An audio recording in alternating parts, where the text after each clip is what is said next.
Olá pessoal, tudo bem? Eu sou o Daniel, professor de Clínica Médica do Medicoff. Ficou faltando aí a gente falar das dicas para as estações multimídia de Clínica Médica e hoje a gente vai retomar isso. Eu trouxe 3 ambientes diferentes de estações para tentar cobrar para vocês do jeito que eu acho que o pessoal vai cobrar Clínica Médica nessas provas multimídia. E separei então 3 ambientes diferentes: UBS, PS e UTI. As provas de multimídia elas surgiram da necessidade de substituir os OSCEs. Então, em geral, eles tentam exigir de vocês umas habilidades um pouco diferentes das provas teóricas. Mas tudo isso é muito recente. Tem pessoas que podem tentar fazer uma substituição e deixar como uma segunda prova teórica. Eu acho que isso não vai acontecer nas principais instituições e eu tentei colocar nessas estações uma maneira como as pessoas tendem a cobrar esse tipo de prova multimídia, tudo bem? Então vamos lá, começando com uma estação de UBS. Caso vocês queiram pausar para escrever com papel e caneta, eu acho que fica uma simulação legal também, como vocês costumam fazer com o nosso banco de questões, que tem várias questões de clínica. Mas fica a critério de vocês, se vocês quiserem acompanhar somente com os meus comentários, tranquilo também. O tempo sugerido para a realização dessa tarefa, caso vocês queiram pausar, é de 10 minutos, são 3 tarefas com o tempo sugerido de 4, 3 e 3 minutos. Então a gente está frente ao paciente João, de 38 anos, que veio para o UBS, é um cara previamente rígido, não tinha nenhum diagnóstico, e ele veio porque teve uma relação sexual desprotegida com um desconhecido há 24 horas e nem pegou contato da pessoa, a gente nem consegue falar com ele. Foi realizado então um teste rápido, cujo resultado veio reagente para HIV, repetido e confirmado por outro teste rápido de lote diferente. O paciente utilizou nos últimos 6 meses PEP por 3 vezes, está assintomático e recebeu acolhimento e orientações rotineiras para a doença. Então, o que a gente pode depreender disso? O paciente ter o teste reagente para HIV nesse momento mostra que não foi nessa relação sexual que ele se contaminou, porque o tempo para positivação ele não acontece em 24 horas, ok? Além disso, o fato dele ter tido 2 testes rápidos confirmatórios, mas de lotes diferentes, isso é suficiente para a gente dizer que o paciente tem HIV. Tudo bem? Eu só vou fazer esses comentários porque acho que acrescenta aí coisas que costumam cair em provas para vocês. O exame físico mostra que é um paciente obeso, cuja PA em condições adequadamente medidas, isso eu nem precisava colocar, tá bom? Mas é mais para reforçar. Porque se tá dada a informação para vocês, vocês precisam confiar que essa informação é verdade, tudo bem? Muita gente às vezes pode derrapar nisso daí. Mas a PA 185 por 120, frequência cardíaca 92, saturação 95%, o demais do exame sem particularidades. E a tarefa 1 é solicite os exames pertinentes ao caso. Então, vamos lá. Aqui a pegadinha está no seguinte. Você que quer escrever os exames, pausa, porque eu vou dar spoiler. Porque às vezes você foca no HIV e a clínica médica, ela adora cobrar assim. Se você focar em uma coisa e você não focar no paciente, você vai perder muito ponto nessas questões. Então a gente, claro, tem que focar no HIV do paciente, mas a gente tem que lembrar que é um paciente obeso que está com a pressão alta extremamente descompensada. Descompensada a um ponto que isso medido em condições adequadas é suficiente para a gente dizer que esse paciente é hipertenso, tá certo? Então a gente precisa de exames compatíveis para essas 3 coisas. Vamos lá então ver os exames que eram necessários. O hemograma era normal, não tinha linfopenia, isso mostra que provavelmente a infecção pelo HIV é recente. A função renal e eletrólitos é normal. Isso é importante tanto pelos medicamentos que vão ser introduzidos, quanto a gente está frente a um paciente hipertenso, então todo paciente hipertenso deve ter isso, tá bom? TGO, TGP, fosfatase alcalina, as outras enzimas hepáticas são normais, isso é importante porque a gente está frente ao paciente hipertenso e obeso, e também por conta do tratamento que ele vem a realizar, tá bom? O paciente ele tem um quadro de obesidade e ele tem mais de 30 a 35 anos, então é importante rastrear diabetes e colesterol nesse paciente, tudo bem?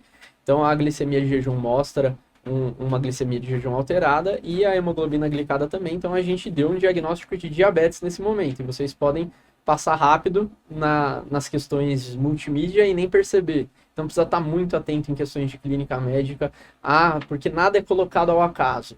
Se vocês têm coisas alteradas, fiquem muito atentos, porque pode vir pergunta a respeito disso depois.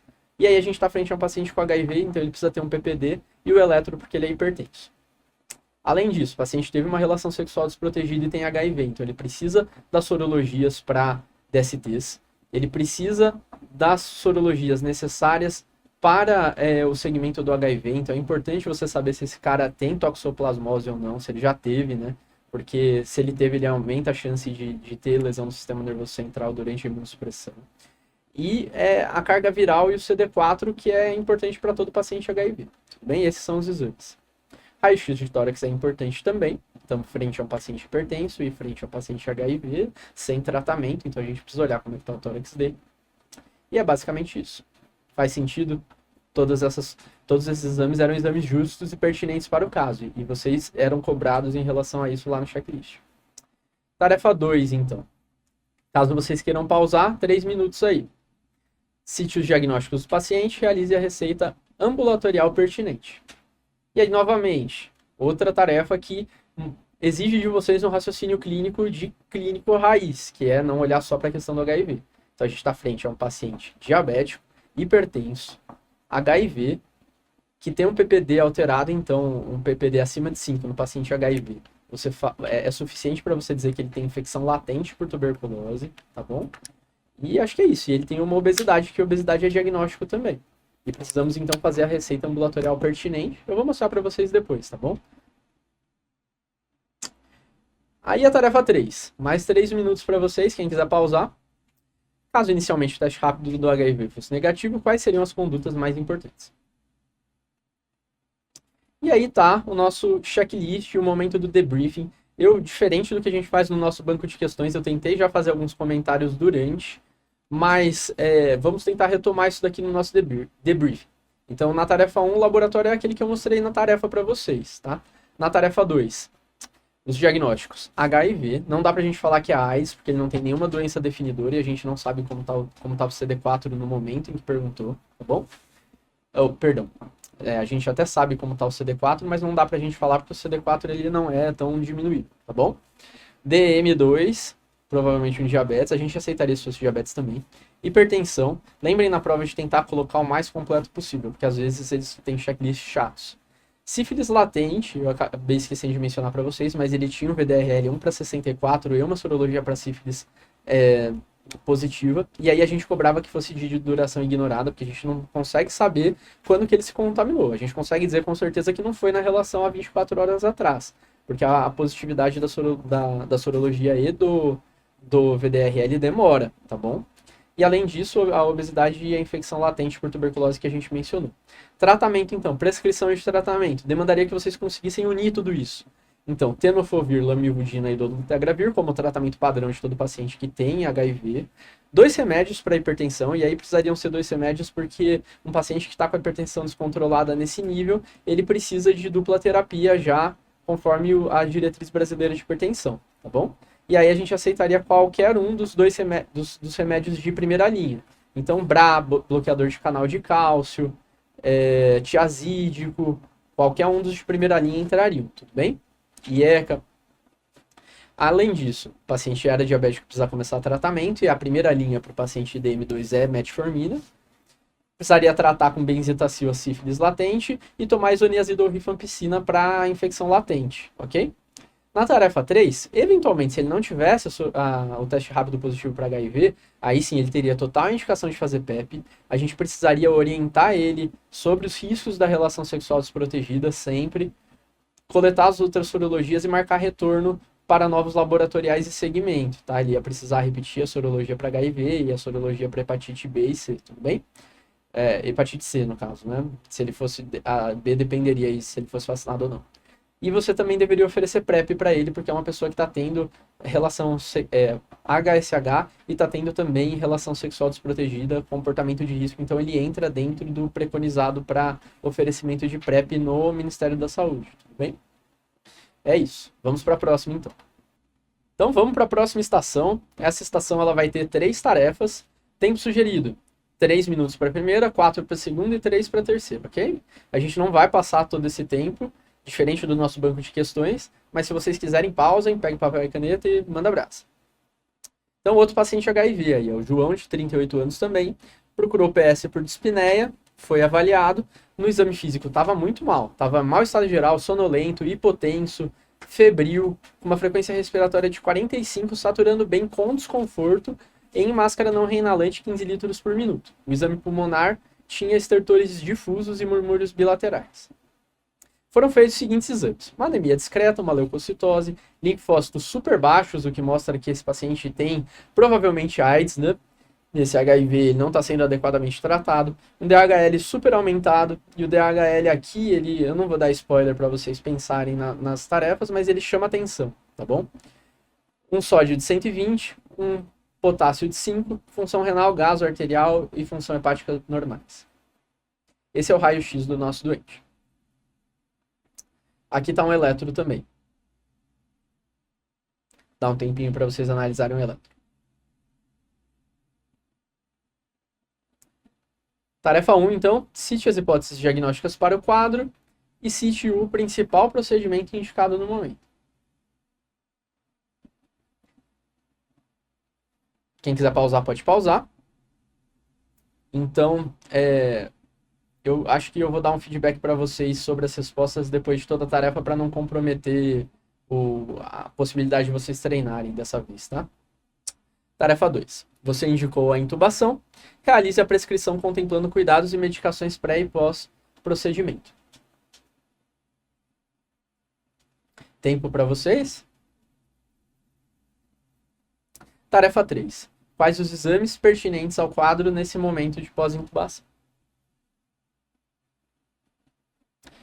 Vamos lá então conversar. A gente está frente a um quadro de um paciente HIV que procura o pronto-socorro por conta de uma instabilidade hemodinâmica e um quadro, uma insuficiência respiratória, tá bem? Então, a gente vê que esse paciente está em AIDS, né? A gente não precisa saber o CD4 dele para ver que ele tem uma doença provável manifestadora, definidora de AIDS.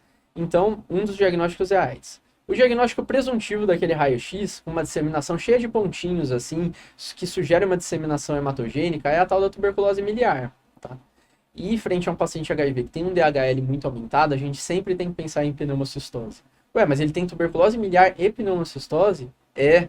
E o pior é que os pacientes HIV geralmente fazem infecção por muitos bichos concomitantemente, o paciente que não está adequadamente tratado, tá bem?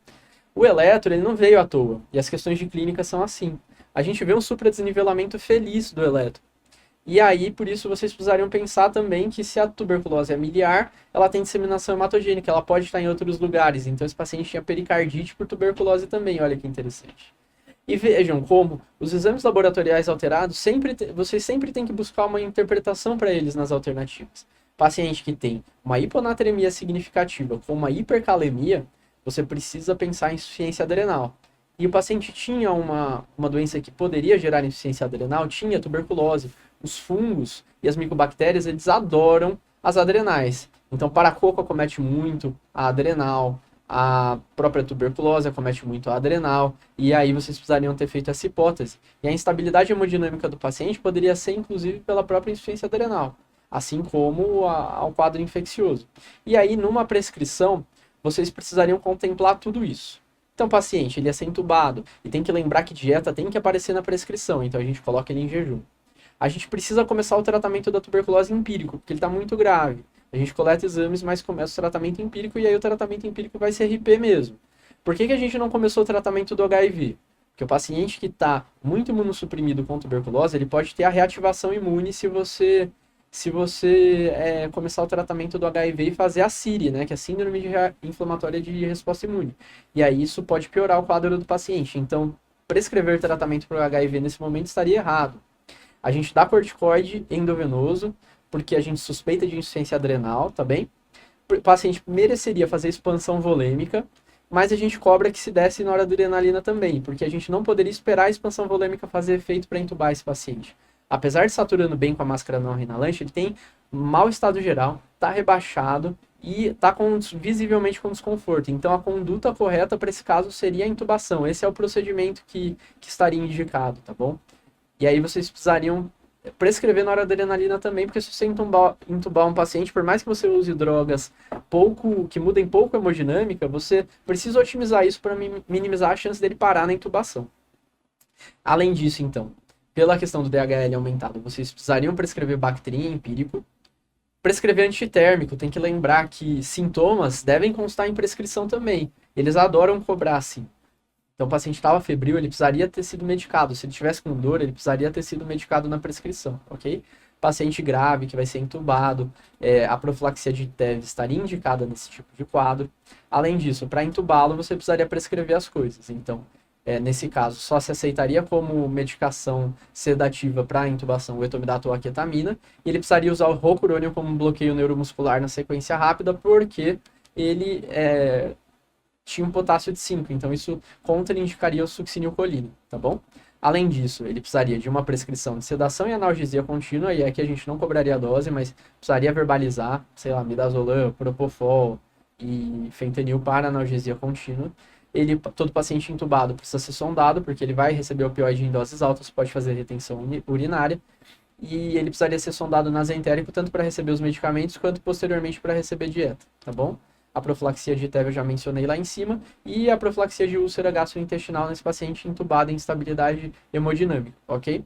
Os exames necessários seriam carga viral, pesquisa de CD4, haja visto o HIV que não está sendo adequadamente tratado, o lavado broncoalveolar, ou apenas a secreção traqueal mesmo, a gente aceitaria de todos os modos.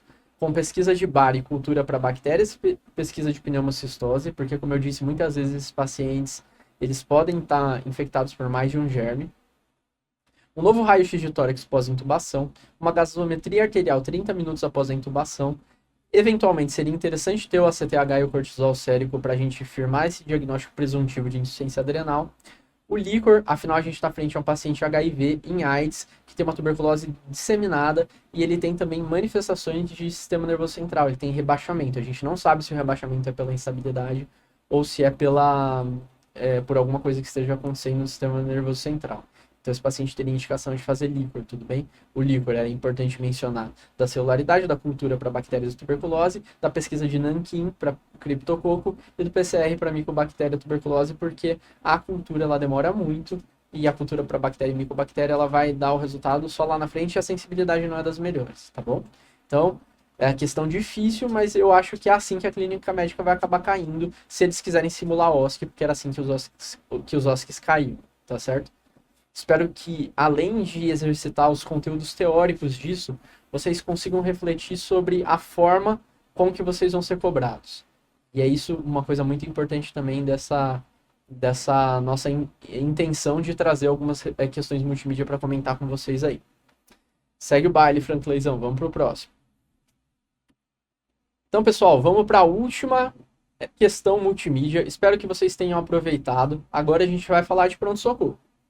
Então, 10 minutos, 4 tarefas, 2 minutos e meio, se vocês quiserem cronometrar em casa. Joana, 34 anos, procurou a UBS no dia 12 por queixa de lesão na perna há 4 dias, foi examinada e foi orientada a procurar o PS do HU pela hipótese de erisipela. Tudo bem? Aqui está a imagem. Vou descrever para vocês. A gente vê, então, uma perna com eritema e mais alguns achados que a gente vai mencionar depois. Cite perguntas, tarefa 1, então. Cite perguntas de história fundamentais para o caso, tempo para vocês pensarem. Então, nesse caso, a gente precisaria pensar no que poderia estar causando essa lesão no membro inferior. E as perguntas tenderiam a direcionar a gente. Puxa vida, será que é uma erisipela? A Joana nega febre, sintomas sistêmicos. Puxa vida, será que teve alguma porta de entrada? Nega traumas locais. Isso acontece com frequência? Nega episódios prévios frequentemente. Porque a gente pensa em outros diferenciais quando olha para a lesão. Na lesão, a gente vê uma placa eritematosa com descamação, algumas vesículas, sobre uma perna que tem bastante varizes. A gente vê isso lá no calcanhar, tá bom? Então é importante a gente pensar em outros diagnósticos diferenciais. E quais os diagnósticos diferenciais que entrariam aqui? Entraria celulite, né, que é um quadro infeccioso, entraria barra erisipela, entraria um eczema na perna, e entraria TVP. São esses os 3 principais diagnósticos diferenciais e as perguntas poderiam direcionar a gente em relação ao que poderia estar causando. E as perguntas que a gente cobrou eram exatamente essas, que pudessem auxiliar no direcionamento. Então essas que eu mencionei, se coça fala a favor de outro de diagnóstico alternativo em relação à celulite. Ela fala que ela não passou tópicos no local para causar uma dermatite, um eczema no local. Ela refere um antecedente familiar de trombose venosa profunda e ela nega o uso de anticoncepcional que pode predispor a trombose. Tudo bem? Exame físico, basicamente normal, tá bom? Vamos para a próxima tarefa. Tarefa 2. Cite itens do exame físico faltantes para melhor elucidação diagnóstica. E, novamente, os clínicos querem cobrar que vocês vão além, que vocês pensem nas hipóteses alternativas e que vocês consigam, com base no que está faltando, procurar coisas que ajudem você a tomar a decisão de qual que é o diagnóstico. E aí eu falo para vocês, clínico adora cobrar que vocês lembrem de destro, que vocês lembrem de peso e altura, que vocês lembrem de sinais vitais e de temperatura, que frequentemente as pessoas esquecem. E aí nessa questão era importante a gente saber que a paciente era obesa. Por quê? Porque isso aumenta o risco de você ter erisipela, celulite, aumenta o risco de você ter eczema de Stase, tá bem? A temperatura é importante porque a gente tem um diagnóstico diferencial de um quadro infeccioso e os outros sinais vitais também, pensando em infecção. Você olhou uma perna que está acometida, eu sei que na prática você acaba olhando a outra, mas OSCE ou prova multimídia é sacana. Então vocês precisariam verbalizar que vocês queriam olhar a perna contralateral. É importante ver linfonodos satélites, porque quadros infecciosos podem causar linfadenite satélite. Então palpar os linfonodos da coxa e ver, como eu disse, a perna contralateral, o membro inferior direito está sem lesão. É importante palpar a lesão também, porque celulite e erisipela obrigatoriamente doem, exceto se o paciente for diabético e tiver neuropatia, aí não vai doer porque não sente, mas fora isso dói. E se não dói, então a palpação é importante na dermatologia, se não dói você precisa pensar em diagnósticos diferenciais. Tarefa 3 então, já dei umas dicas para vocês, né? Isso compromete um pouquinho o exercício, mas a gente tem o nosso banco de questões para vocês poderem treinar melhor. Escreva sua hipótese diagnóstica, cite 2 diferenciais, eu já mencionei para vocês, desculpa, e informe se há necessidade de exames complementares para o diagnóstico. E tarefa 4, prescreva o tratamento. Então vamos lá para o nosso debriefing. Era importante ter perguntado sobre tudo aquilo que a gente mencionou, trauma local, prurido, quadros semelhantes prévios, etc. Na tarefa 2, já mencionei para vocês as coisas que seriam importantes do exame físico e expliquei o porquê. Na tarefa 3, os 3 diagnósticos diferenciais vocês souberam, que eu já contei para vocês, ou vocês acertaram. E o diagnóstico disso é clínico, tudo bem? Essa paciente, ela tinha um eczema de Stase. A gente via claramente na lesão que além de eritematose, ela tinha bolhas, descamação sobre uma perna que estava com sinais de insuficiência venosa. Tinha varizes, bastante varizes, tá? Isso daí seria, só a imagem seria suficiente para a gente fazer essa hipótese, mas depois da história e da complementação do exame físico, esse é o principal diagnóstico diferencial, a principal hipótese para o quadro. E aí vocês precisariam tratar como se trata o eczema. É corticoide tópico ou oral, prescrever meia elástica, porque o eczema era de Stase, e orientar repouso com as pernas elevadas. Então, questão difícil, eu acho que questões multimídia elas vão tender a cobrar bastante imagem, e imagem não tem jeito, o dermato entra muito na parte de clínica, radiologia entra muito na parte de clínica, esses são os meus palpites aí de coisas para vocês estudarem. Espero que tenha sido proveitoso, agradeço muito de novo vocês terem dedicado o tempo de vocês comigo, e obrigado, pessoal.